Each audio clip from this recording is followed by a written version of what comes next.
The rain lashed my face as the security guards grabbed me by the elbows and dragged me across the parking lot like a criminal. Through the glass walls of the break room, I saw them all clinking glasses and laughing around them. Brooke, with her perfect smile and her Harvard degree, was making colorful balloons float on the ceiling, while my personal belongings lay miserably in a soaked cardboard box under my arm. I noticed the facial expression of Elton, my boss of the last 3 years, as he raised his glass to a theatrical toast. His lips formed words that I could read even through the fogged glasses and the pouring rain. She'll clean up your mess. 3 years of days, lack of sleep, skipped meals, and solving impossible traffic flow equations, while they gradually smashed my entire support team. For 3 years, we have been working on something revolutionary that would change urban mobility forever.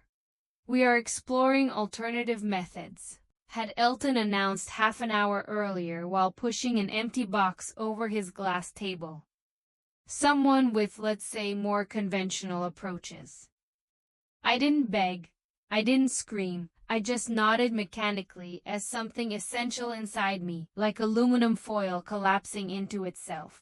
3 years of my life, my genius, my blood, sweat, and tears, just dismissed with business-like courtesies and passive formulations. The security guard Dennis, who had usually smiled at me every morning, now avoided my gaze while he watched me throw my soaked cardboard on the passenger seat of my 10-year-old small car.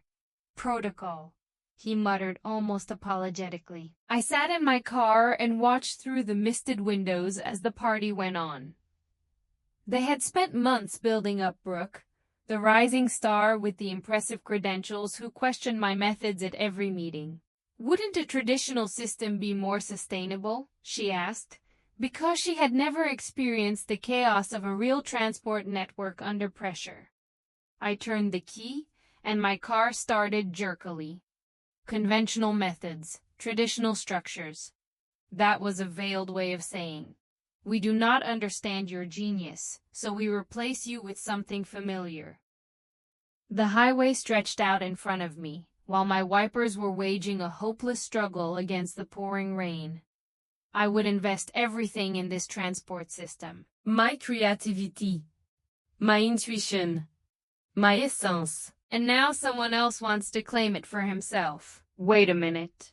Before I continue with the story, I need to clarify something with you guys. If this story about corporate betrayal has interested you so far, show your support with a like. Leave a comment if you have ever felt undervalued at work, and subscribe to the channel so as not to miss the rest of this turbulent journey. Believe me, you have not seen anything yet. My name is Zephyr, and until 4 minutes ago, I was the chief engineer of one of the most ambitious systems for optimizing urban traffic that has ever existed. Not the kind of system you'd notice on your morning commute. It was the invisible architecture that ensured that emergency services had a smooth ride, rush hour traffic ran smoothly and did not end in chaos, and that a city with a population of 2 million could move like a living organism and not like a crowded chaos. I didn't exactly look like a brilliant engineer. At the age of 30 and with unruly reddish-brown hair, I attached little importance to my appearance and preferred comfort over business clothes. I was easily underestimated. My colleagues quickly realized that I thought differently. I recognized patterns where others saw only chaos. I felt the rhythm of the traffic flow, like others listening to music. The apartment was dark when I got home. No pits, no plants, no waiting partner. Just the dull echo of my wet shoes on the wooden floor. I had given everything for this job, for this system, for solving problems that no one else could solve. My social life was stunted like neglected houseplants. My dating apps were dusty. My family no longer expected me at the meetings. It shouldn't have ended like this. 6 months earlier, everything had been different. My project, my beautiful, complex, revolutionary project, had caused enthusiastic reactions. The city administration was impressed by the first simulations, which showed a 30% reduction in the response times of the emergency services. "This can save lives," the mayor had said with wide-open eyes full of amazement. "How did you manage to do that?" I could not explain it exactly. The system worked because I had been studying invisible patterns for 3 years, taking into account weather fluctuations, group behavior, and anomalies in historical data. I have programmed my intuition into the system. Every day I have made thousands of small adjustments that cannot be described in any manual. Then I got hired at Eilt and Brooke. Just to ease their workload, he had assured me with that thin smile that never reached his eyes. The board would like additional perspectives. Brooke with her smart blazers and brandless PowerPoint presentations. Brooke, who had theories about everything but had not yet implemented anything. Brooke, who gradually began to appear more and more often at meetings to which I was not invited, who had access to my first drafts in one way or another, who smiled sympathetically at me when I was working overtime. "You need to take better care of yourself," she said then, as she silently documented my methods, my findings, and my breakthroughs. The first night after I was discharged, my phone went silent, not even on the second day. They undoubtedly celebrated their brilliant personnel decision. The heart of your company, my creation, was now in Brooks's carefully cared-for hands. That second evening I sat on my balcony and watched the city lights flicker in the clearing rain. 3 years of my life wiped out by business cliches and a cheap champagne toast to my successor.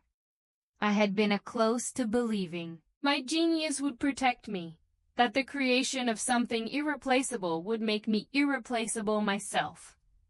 I couldn't sleep. I wandered through my apartment like a ghost, touched books that I had never been able to read. Opened cupboards full of ready meals and protein bars. Who was I without my job? What was left of Zephyr after she was deprived of the project that had taken a lot from her? On the third day the sun came up and I was just brewing a bitter coffee when it started to shine. My phone lit up and vibrated. Brooks's name appeared on the display. I watched the phone ring until it stopped. 3 minutes later, the next call, and then another one. By noon, I had counted 7 missed calls. The intervals between them were getting shorter and shorter. In the evening, it was Zulf. No voice messages, no SMS, just desperate, persistent calls. At midnight, as I was sitting cross-legged on the floor of my bedroom, surrounded by old notebooks, the tangible testimonies of my thought processes, the phone rang for the 19th time. I saw my phone vibrating on the wooden floor and imagined Brooks panicking, given tomorrow's implementation date. The system would work, admittedly, but it would gradually fail, as the complexity of reality would overwhelm its conventional methods. For the first time in days, a smile flashed across my face, because what they had never understood, what they could not possibly understand, my traffic system was not only composed of code and algorithms, it was my way of seeing the world, my thought patterns digitized. The system worked because I worked, because I had incorporated my very own point of view into every line, every function, every decision tree. My notebooks were full of equations and diagrams, but not full of invisible connections that only I could recognize. That night, I finally slept soundly. My cell phone was lying silently next to me. The next morning, I had 27 missed calls. I made coffee and watched as the sunrise bathed my barren living room in golden light. For the first time in years, I had no goal. No deadlines that depressed me. No nightly programming sessions driven by energy drinks and despair. Just teaching that spread out in front of me like an unknown landscape. My phone vibrated again. Not Brooke this time, but Iris, the only junior engineer who had survived the team optimization 6 months ago.